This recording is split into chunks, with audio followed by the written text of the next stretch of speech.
Returns true if the two strings only differ by one character. Write a function nearly equal to test whether two strings are nearly equal. Two strings string 1 and string 2 are nearly equal when string 1 can be generated by a single mutation on string 2. The function should return a boolean, true or false.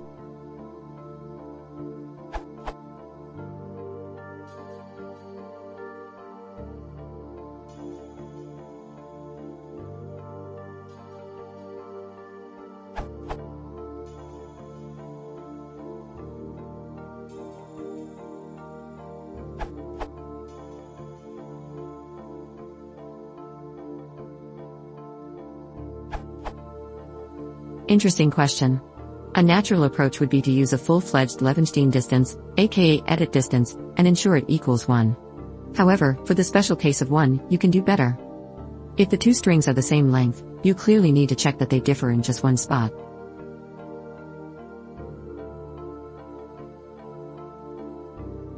If the length difference is above 1, then the result is clearly false. The interesting case comes when the difference is exactly 1, in which case you must check if the longer string can be made into the shorter one by dropping exactly one character.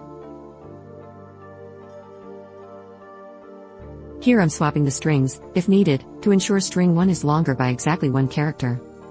Now, we want to iterate independently on each string.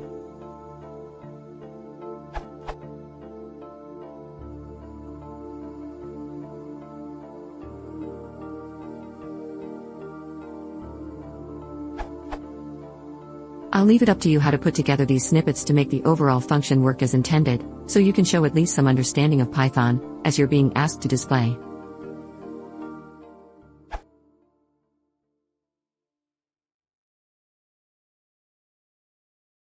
If you want this channel, please invest